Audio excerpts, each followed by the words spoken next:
Assalamualaikum warahmatullahi wabarakatuh. Kita mazhabnya, saya juga mazhab Syafi'i nih. Supaya jangan ragu-ragu, saya mazhabnya Syafi'i. Yuk sekarang kita uji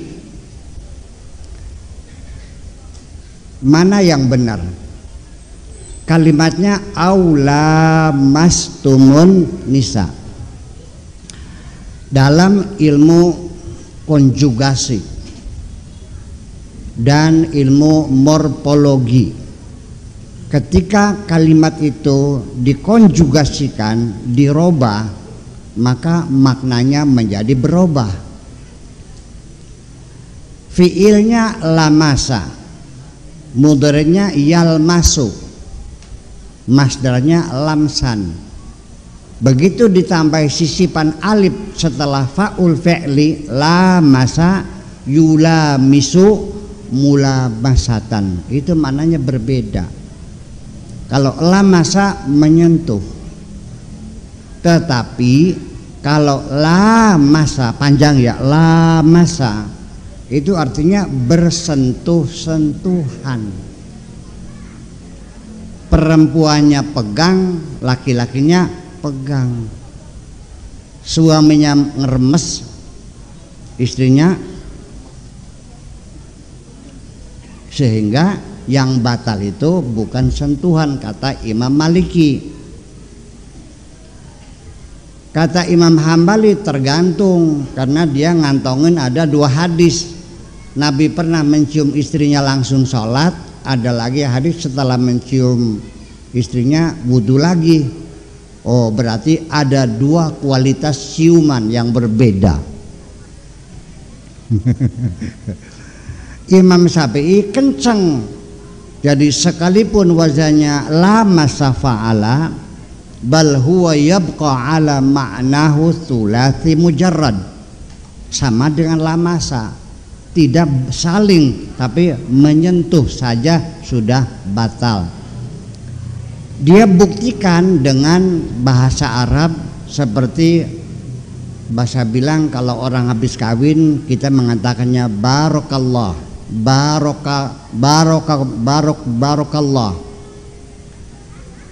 Kata kita bilang qatalahumullah, itu mendoakan diberkahi oleh Allah. Artinya Allah memberkahi kamu, bukan saling memberkahi. Itu alasan Imam Syafi'i. Tetapi saya mengatakan bahwa barokallah itu tidak bermakna musyarakah, ada qarinah haliyah, ada indikator lain luaran. Tidak mungkin Allah dan kamu saling memberkahi dong. Oke, udah itu sisi bahasanya. Realitanya, karena bersentuhan ini batal, berakibat orang yang bermadzhab Syafi'i itu tidak bisa naik haji. Karena mungkin Imam Syafi'i tidak memprediksi bahwa nanti besok di kemudian hari orang tawaf akan berjubel-jubel berjuta-juta. Dikiranya orang tawaf segitu-gitu aja dikiranya. Setelah sekarang berjuta-juta, ternyata tidak mungkin dong tidak bersentuhan itu. Sehingga kita bermadzhab Syafi'i ketika naik haji terpaksa harus pindah madhab karena sudah tidak relevan lagi. Betul enggak? Oke, itu. Yang kedua, karena wudhu ini batal, sehingga ibadah-ibadah Islam yang bisa dijadikan media untuk kedamaian menjadi sulit.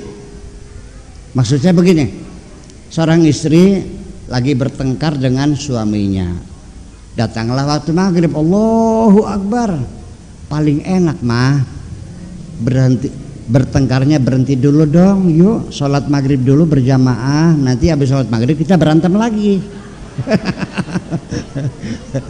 Ya, terus pergi ke kamar mandi, gosok-gosokan bareng, wudhu bareng, ya sholatnya juga sambil rangkulan, hilang pertengkarannya kan. Tapi karena gara-gara batal, istrinya minta anduk, dikewer gini, awas jangan nyenggol, menjadi pemisah. Betul nggak? Saya punya bukti lagi. Ketika istrimu jatuh sakit, ya, kena stroke, siapa yang berhak nyebokin istrimu kalau bukan kamu? Betul nggak? Karena batal kan jadi susah. Ini kan persoalan. Tetapi bagaimanapun kita kan sudah fanatis mazhab Syafi'i. Pokoknya kita bela aja terus. Betul nggak? Ayo ngaku dong. Ngaku nggak? Itulah oke, nggak ada masalah. Fanatis Imam Syafi'i nggak menyebabkan orang masuk neraka, kok enggak? Ya itu nggak ada masalah, nggak ada urusan dengan kemurtadan. Saya juga mazhabnya Syafi'i kok. Ini malah kasih contoh aja. Jadi kalau fanatisme itu selalu tidak mau bergeser, tetap mendukung, tetap membela, salah benar tetap dibela, itu persoalannya. Nah, jadi pada akhirnya kita punya aturan, punya kaidah-kaidah kehidupan. Pertama kita harus mengerti kaidah-kaidah itu. Terpaksa bagaimanapun juga kita harus belajar dong. Betul nggak? Bahwa setiap langkah kita lakukan ada kaidahnya, ada aturannya. Kemudian yang kedua dari A nih ya, ini A. Yang kedua kita meyakini bahwa kaidah itu benar, menguntungkan dan layak untuk dilakukan. Yakin nggak? Ternyata apa yakin semua orang tentang kaidah hidup itu masih perlu dipertanyakan. Ibu-ibu yakin nggak ada sorga ada neraka? Bapak-bapak yakin nggak ada sorga ada neraka? Coba kita tanya kepada orang yang sedang melakukan kemaksiatan. Kita tanya orang yang baru keluar dari hotel Alexis. Habis apa lu situ? Ya nginep. Ngapain di situ? Kamu yakin nggak ada neraka? Dia bilang yakin kok. Kamu agamanya apa? Islam. Tahu nggak itu dosa? Tahu. Kenapa kau lakukan? Yakin nggak tuh? Pertanyaan. Itu. Sebabnya kita hidup tidak berwibawa karena kita sendiri tidak yakin apa yang kita lakukan itu. Bagaimana meyakinkan orang lain ketika Anda sendiri tidak yakin? Ya dong. Yakin nggak ada sorga? Yakin nggak ada sorga? Kepengen masuk sorga nggak? Kenapa anak yatim terlantar kau biarkan? Malah umroh. Iya, anak yatim terlantar nggak bisa sekolah, uangnya buat pakai umroh. Jadi akhirnya apa yang kita yakini nggak jelas. Yuk ke depan cobalah kita menggali kembali, memahami aturan itu, paham dengan aturan itu, dan kita yakini. Bukan persoalan surga saja, di dunia juga. Satu contoh, betul enggak bahwa tindak korupsi itu menghancurkan kehidupan bernegara? Yakin enggak? Yuk kita tanya kepada orang yang melakukan. Apa jawabannya? Gak jelas kok. Dan saya tidak akan menjawab. Pokoknya tidak bisa menjawab. Ya kenapa? Nah ini yang jadi persoalan-persoalan. Di samping kita harus meyakini aturan itu, bisa saja orang tidak yakin karena aturannya sudah expire, sudah kadaluarsa. Umpamanya di dalam fikih Islam, silakan dicek nanti, ini Pak Amrullah, pakai Amrullah, silakan dicek di kitab-kitab fikih banyak, tapi saya satu saja, Al-Madzhabul Arba'ah jilid 4 bab nafaqah. Di situ ada bahwa ketika istri itu jatuh sakit, sang suami tidak berkewajiban memberi nafkah. Untuk biaya pengobatannya, suami tidak berkewajiban membiayai pengobatan istri yang sakit. Alasannya apa? Li'adamil istimta, karena nggak bisa dipakai. Masih cocok nggak aturan begitu? Kita revisi nggak? Yuk kita bikin fikih Indonesia. Setuju nggak? Iya dong. Gimana lagi?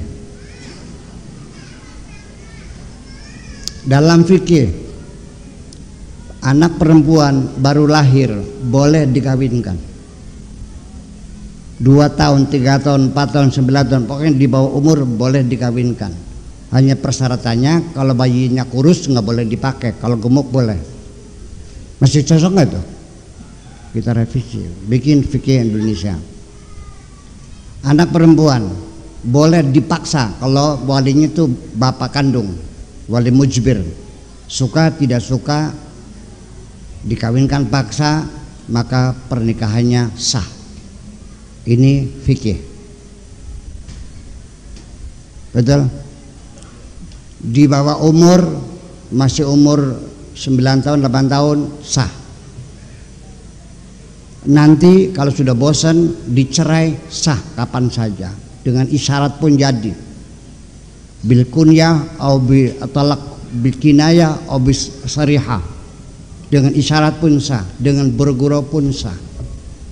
Nah, ini untung sudah dicabut oleh negara kita, sudah direvisi. Undang-undang pernikahan sudah disempurnakan lagi sekarang. Anak perempuan baru boleh kawin kalau sudah berumur 18 tahun. Kawin paksa dilarang di negeri ini. Fikih ini urusan, tapi kita harus mengatur negeri kita ini dengan aturan yang sesuai dengan kemanusiaan. Berani dong. Alhamdulillah, ini perjuangan lama kita dulu, ya, sama Gus Dur dulu, sama Ajit dulu tuh, ya. Nah itulah persoalannya. Jadi artinya bahwa kita harus punya keberanian. Iya, di dalam Quran hadisnya tidak ada larangan jual beli manusia itu, belum ada. Masa kita bolehkan? Nah itu persoalannya. Jadi ini bukan agama, ini budaya Pak, kan begitu. Nah itulah makanya kita harus mengerti betul aturannya, dan juga kita harus meyakini kalau yang kita tahu tidak sesuai dengan logika, tidak sesuai dengan kondisi, bagaimana kita bisa yakin dong? Itu. Jadi ya artinya begini, memang serba sulit kita bertingkah laku.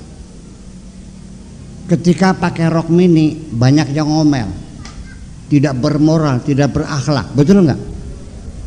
Udah dipanjangin, ditutup mukanya, diomelin juga. Betul enggak? Iya. Buka baju diomelin juga. Serba sulit. Apalagi seorang menantu yang memang mertuanya enggak, dari awal enggak setuju. Tiap hari dandan saja. Kata mertuanya, lu lagi demen siapa?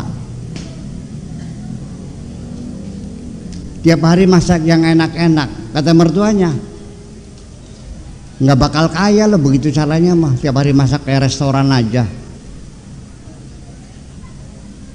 Betul nggak? Serba sulit. Nah ini yuk kita benahi, kita belajar bagaimana supaya kita hidup nyaman. Kita berbawa orang sekitar kita hormat sama kita, anak nurut semuanya, istri sayang, kan begitu ujung-ujungnya. Jadi itu bahwa kita harus mengerti aturan, harus yakin kebenaran aturan, dan yang ketiga adalah kita harus berani untuk melaksanakan apa yang menjadi aturan itu. Nah, dalam melaksanakan ini tidak semua orang akan senang dengan pelaksanaan kita. Akan banyak orang berkomentar, banyak pertimbangan, banyak intervensi dan sebagainya. Ini juga tidak mudah semacam itu. Saya ulangi lagi. Pertama, hidup harus punya kaedah-kaedah. Satu, kita harus mengerti kaidah-kaidah itu. Yang kedua, kita harus meyakini kebenaran kaidah-kaidah itu. Yang ketiga, punya keberanian untuk melaksanakan kaidah-kaidah itu. Kalau memang aturannya bawahan itu sudah melanggar aturan, ya dipecat, ya pecat, nggak ada urusan.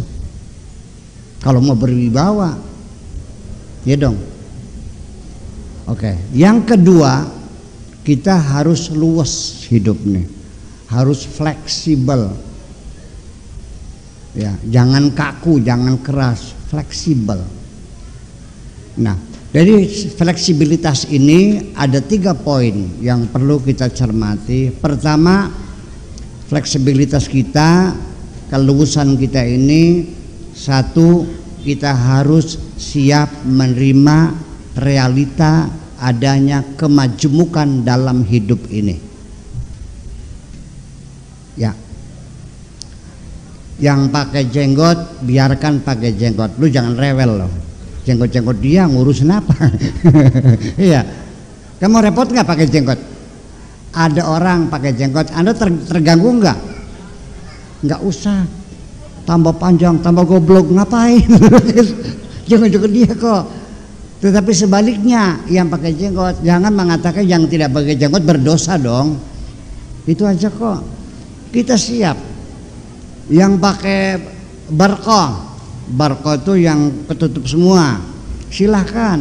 Yang pakai nukbah itu yang kelihatan matanya, itu silahkan. Yang pakai jilbab, silahkan. Saya melihat jilbab begini sudah cukup bagus lah.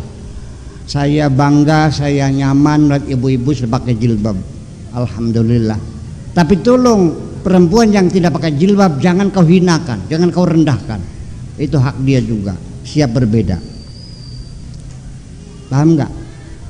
Sebab nanti Allah tidak akan melihat jilbabmu, di ujungnya yang dilihat adalah hatimu nanti. Yauma la yanfa'u malu wala banun illa man atallaha biqalbin salim. Orang yang hatinya baik itu yang dilihat.